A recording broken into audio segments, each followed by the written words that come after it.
चलिए जानते हैं आज की देश और दुनिया की सिलेक्टेड काम की और महत्वपूर्ण 50 बड़ी खबरों को सिर्फ 10 मिनट में। पर अभी तक आपने इस वीडियो को लाइक नहीं किया तो लाइक कर दीजिए। तो चलिए वीडियो स्टार्ट करते हैं। केंद्रीय सड़क परिवहन मंत्री नितिन गडकरी का बड़ा बयान, इलेक्ट्रिक व्हीकल आने के बाद बंद हो जाएगी पेट्रोल डीजल वाहनों का रजिस्ट्रेशन। केंद्रीय रेल मंत्री अश्विनी वैष्णव ने किया ऐलान, टूरिज्म को बढ़ावा देने के लिए चलाई जाएंगी भारत गौरव ट्रेनें। रसोई गैस सिलेंडर पर फिर से शुरू हो गई सब्सिडी, चेक करें आपके अकाउंट में भी आई है या नहीं। दिल्ली में कांग्रेस के वरिष्ठ नेताओं की बैठक, कृषि कानूनों को रद्द करने के केंद्र के फैसले पर मंथन। ई कॉमर्स कंपनी अमेजन पर केट ने लगाया गंभीर आरोप, कहा भारत में प्रतिबंधित सामान की होम डिलीवरी कर रही है कंपनी। सीएम योगी का बड़ा बयान, कहा चाचा जान और अब्बा जान वाले ध्यान से सुने, राज्य का माहौल खराब किया तो सख्ती से निपटेंगे। पेट्रोल डीजल पर राहत के लिए केंद्र सरकार का नया प्लान, इमरजेंसी स्टॉक की लेगी मदद। पंजाब में केजरीवाल का बड़ा दावा, कहा कांग्रेस के 25 विधायक हमारे संपर्क में मगर उनका कचरा हमें नहीं लेना। भाजपा अध्यक्ष जेपी नड्डा का विपक्षियों पर तंज, बोले कांग्रेस तो एक परिवार की आरती और घंटी बजाओ वाली पार्टी। चीनी के दाम में आई गिरावट, सप्लाई बढ़ने से 4 साल के निचले स्तर पर पहुंचा रेट, इस बार पहले से ज्यादा होगा निर्यात। हरियाणा में कर्मचारियों को मिलेगा 3 साल का बोनस, परिवहन मंत्री ने रोडवेज यूनियनों के पदाधिकारियों के साथ बैठक कर दिया भरोसा। लखनऊ की थप्पड़ गर्ल के हाथों पिटने वाले कैब ड्राइवर ने ज्वाइन की पॉलिटिक्स, प्रगतिशील समाजवादी पार्टी में हुए शामिल। महाराष्ट्र और कर्नाटक में आगामी एमएलसी द्विवार्षिक चुनाव के लिए कांग्रेस ने जारी की उम्मीदवारों की लिस्ट। अरविंद केजरीवाल ने की नवजोत सिंह सिद्धू की तारीफ, कहा सच बोलने के लिए हिम्मत की देता है दाद। टेलीकॉम कंपनी एयरटेल के बाद वोडाफोन आइडिया ने बढ़ाए अपने रेट, 25 नवंबर से लागू होंगी नई कीमतें। पंजाब में ऑटो वालों के लिए सीएम का बड़ा ऐलान, माफ होंगे बकाया चालान, नई रजिस्ट्रेशन सर्टिफिकेट भी मिलेंगे। ममता सोनिया की मुलाकात से पहले कांग्रेस को झटका, कीर्ति आजाद और अशोक तंवर ममता बनर्जी की उपस्थिति में टीएमसी में हुए शामिल। सेंट्रल विस्टा प्रोजेक्ट को चुनौती देने वाली याचिका खारिज, सुप्रीम कोर्ट ने कहा वहां प्राइवेट प्रॉपर्टी नहीं बन रही। राष्ट्रपति रामनाथ कोविंद ने गलवान घाटी के वीरों का किया सम्मान, शहीद कर्नल संतोष बाबू महावीर चक्र से सम्मानित। दिल्ली, मुंबई, गुजरात व राजस्थान के ट्रेन यात्रियों को रेलवे ने दिया तोहफा, 26 नवंबर से दिल्ली से मुंबई के बांद्रा टर्मिनल के बीच चलेंगी ट्रेन।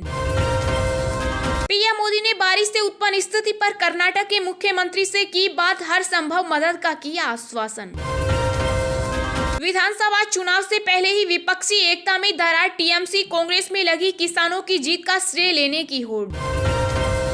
पूर्व प्रधानमंत्री अटल बिहारी वाजपेयी पर रखा जाएगा यमुना एक्सप्रेस वे का नाम, 25 नवंबर को पीएम मोदी करेंगे ऐलान। अब मनीष तिवारी की किताब पर घमासान, कांग्रेस नेता का मनमोहन सरकार पर हमला, पाक पर कार्रवाई न करना कमजोरी की निशानी। देश में बीते 24 घंटे में सामने आए कोरोना के 7,579 नए मामले, 236 मरीजों की हुई मौत। केंद्र सरकार रिटायरमेंट की उम्र और पेंशन में कर सकती है इजाफा, जाने क्या है मोदी सरकार की तैयारी। लोकसभा अध्यक्ष ओम बिरला के जन्मदिन पर पीएम मोदी, अमित शाह, नितिन गडकरी समेत कई दिग्गज नेताओं ने दी शुभकामनाएं। राजस्थान में आज होगी पुनर्गठित मंत्री परिषद की पहली बैठक, सीएम गहलोत भावी कार्य योजनाओं को लेकर नई टीम के साथ करेंगे चर्चा। हबीबगंज के बाद अब इंदौर के पाताल पानी रेलवे स्टेशन का नाम बदलेगी एमपी सरकार, सीएम शिवराज ने की घोषणा। जयपुर के स्कूलों में पांव पसार रहा कोरोना, एक स्कूल में 11 छात्र पाए गए पॉजिटिव, चिकित्सा विभाग हुआ अलर्ट। रामायण एक्सप्रेस में वेटर के ड्रेस के भगवा रंग और पहनावे पर था विवाद, रेलवे ने किया पोशाक में बदलाव। यूपी में विधानसभा चुनाव बाद होंगी बोर्ड परीक्षाएं, प्री बोर्ड जनवरी के पहले सप्ताह में कराने का प्रस्ताव पास। एयर इंडिया बोर्ड मेंबर्स की होगी छुट्टी, टाटा सन्स के कंट्रोल से पहले मांगा गया इस्तीफा। उत्तर प्रदेश चुनाव को लेकर मायावती ने जारी किया बीएसपी का विशेष फोल्डर, मीडिया को लेकर जताई नाराजगी। आयकर विभाग का मेगा ऑपरेशन, गुजरात की 2 नामी ग्रुप एस्ट्रल और रत्नामणि मेटल्स के खिलाफ बड़ी कार्रवाई।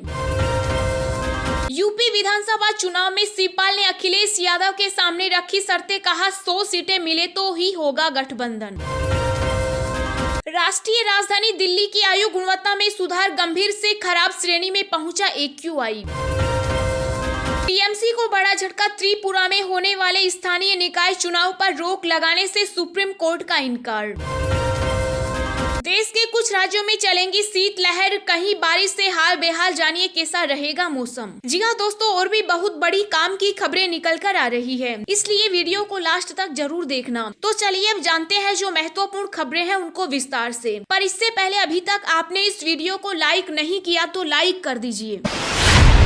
रसोई गैस सिलेंडर पर फिर से शुरू हो गई सब्सिडी, चेक करें आपके अकाउंट में आई है या नहीं। जी हाँ, ग्राहकों के लिए खुशखबरी है, रसोई गैस सिलेंडर पर सब्सिडी फिर से शुरू हो गई। रिपोर्ट के मुताबिक अब LPG गैस उपभोक्ताओं को 79.26 रुपए प्रति सिलेंडर सब्सिडी के रूप में दिया जा रहा है। कोरोना महामारी के कारण LPG की सुविधा में दिक्कतें आ रही है, लेकिन अब घरेलू गैस आपूर्ति की सेवाएं और तेज कर दी गई है, ताकि आम जनता को किसी भी परेशानी का सामना न करना पड़े। अगर आपके पास गैस कनेक्शन है तो आप अपने आधार नंबर को अपने गैस कनेक्शन से जोड़कर सीधे अपने बैंक खाते में सब्सिडी की राशि प्राप्त कर सकते हैं। ऐसे कई तरीके हैं जिनके द्वारा आप अपने आधार नंबर को अपने गैस कनेक्शन से जोड़ सकते हैं। अगर आपका गैस कनेक्शन मोबाइल नंबर से लिंक्ड है तो उसे चुने। LPG ID दर्ज करने के बाद वेरीफाई करें और सबमिट करें। इसके बाद आपको सब्सिडी की जानकारी दिखेगी।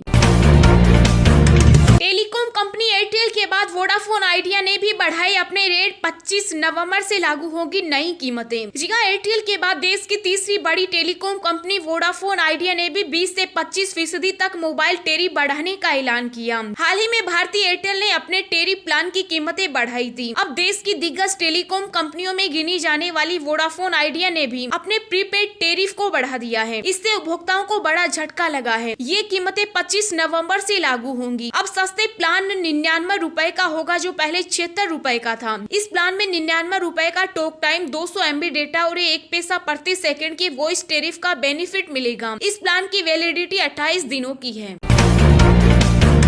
पेट्रोल डीजल पर राहत के लिए केंद्र सरकार का नया प्लान इमरजेंसी स्टॉक की लेगी मदद। जी हां, पेट्रोल डीजल की कीमतें आने वाले दिनों में और भी कम हो सकती हैं, क्योंकि भारत कच्चे तेल की कीमतों में कमी लाने के लिए बड़ी अर्थव्यवस्थाओं की तर्ज पर अपने रणनीतिक तेल भंडार से कच्चे तेल निकालने की संभावना पर गौर कर रहा है। सरकार के एक वरिष्ठ अधिकारी ने बताया कि भारत अपने रणनीतिक तेल भंडार से निकासी के तौर तरीकों पर काम कर रहा है। हालांकि सरकार ने इसके लिए कोई समय सीमा नहीं तय की है। उन्होंने कहा कि रणनीतिक भंडार से तेल की निकासी दूसरे देशों के साथ तालमेल बनाकर की जाएगी। अमेरिका ने तेल निर्यातक देशों के समूह ओपेक द्वारा कच्चे तेल का उत्पादन बढ़ाने का अनुरोध ठुकराए जाने के बाद दुनिया के प्रमुख तेल उपभोक्ता देशों से अपने रणनीतिक भंडार से कुछ तेल निकालने का सुझाव दिया। भारत के अलावा चीन और जापान से भी यह अनुरोध किया गया है।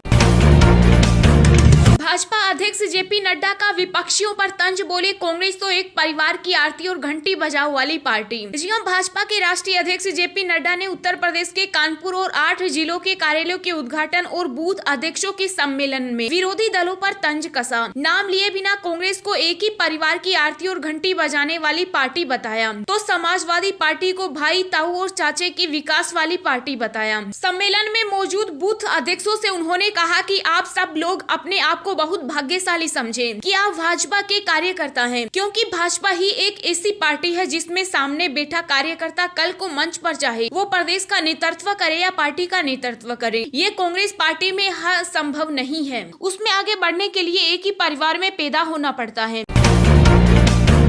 पीएम मोदी ने बारिश से उत्पन्न स्थिति पर कर्नाटक के मुख्यमंत्री से की बात, हर संभव मदद का दिया आश्वासन। जी हां, प्रधानमंत्री नरेंद्र मोदी ने कर्नाटक के मुख्यमंत्री बसवराज बोम्मई से राज्य के विभिन्न क्षेत्रों में भारी बारिश व बाढ़ से उत्पन्न स्थिति पर चर्चा की और राज्य सरकार को हर संभव सहयोग व मदद का आश्वासन दिया। मुख्यमंत्री कार्यालय ने सिलसिलेवार ट्वीट में कहा कि प्रधानमंत्री ने बोम्मई से फोन पर बात की और वस्तु स्थिति का जायजा लिया। मुख्यमंत्री ने उन्हें राज्य सरकार की ओर से राहत व बचाव कार्य के लिए उठाए गए कदमों से अवगत करवाया। प्रधानमंत्री ने इस दौरान बारिश व बाढ़ से हुई जानमाल की क्षति व फसलों को हुए नुकसान पर गहरी चिंता जताई और प्रदेश सरकार को हर संभव सहयोग व मदद का आश्वासन दिया। कर्नाटक राज्य प्राकृतिक आपदा प्रबंधन के आयुक्त मनोज राजा ने कहा कि राज्य में बंगाल की खाड़ी और अरब सागर में दबाव बनने और चक्रवाती हवाओं के कारण नवंबर महीने में औसत से 271% अधिक बारिश हुई।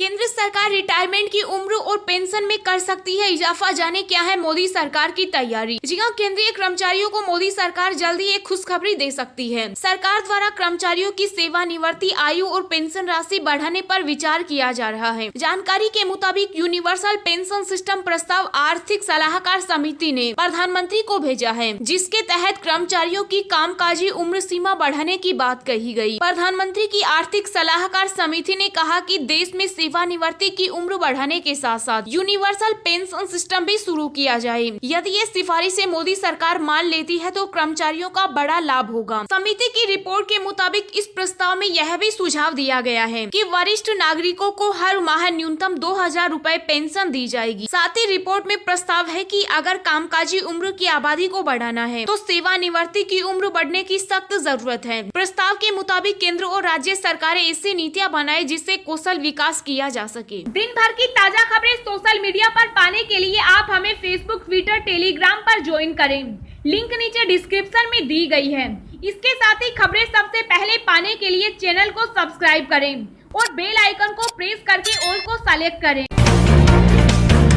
देश के कुछ राज्यों में चलेगी शीतलहर, कहीं बारिश से हाल बेहाल। जानिए कैसा रहेगा मौसम। जी हां, देश के कई राज्यों में एक तरफ तो मौसम और दूसरी तरफ प्रदूषण का असर साफ दिखाई दे रहा है। दक्षिणी राज्यों को जहां लगातार हो रही बारिश से फिलहाल निजात मिलने की संभावना नजर नहीं आ रही, तो वहीं दिल्ली एनसीआर में प्रदूषण से हवा की गुणवत्ता खराब होती जा रही है। भारतीय मौसम विभाग से मिली जानकारी के मुताबिक पंजाब, हरियाणा और उत्तर राजस्थान के अलग अलग इलाकों में शीतलहर चलने की संभावना है। इन राज्यों में अगले 1-2 दिन तक शीतलहर की स्थिति बनी रह सकती है। ऐसा होने पर इन इलाकों के न्यूनतम और अधिकतम तापमान भी घटने की उम्मीद है। आईएमडी के अनुसार तमिलनाडु के अलग अलग हिस्सों में भारी बारिश होने की संभावना है। यहाँ कई हिस्सों में भारी से बहुत भारी बारिश हो सकती है। इसके अलावा कर्नाटक, केरल, महाराष्ट्र के कई हिस्सों और गोवा में भी बारिश हो सकती है। मौसम विभाग के अनुसार अरुणाचल प्रदेश के अलग अलग हिस्सों में भी बिजली कड़कने के साथ बारिश हो सकती है।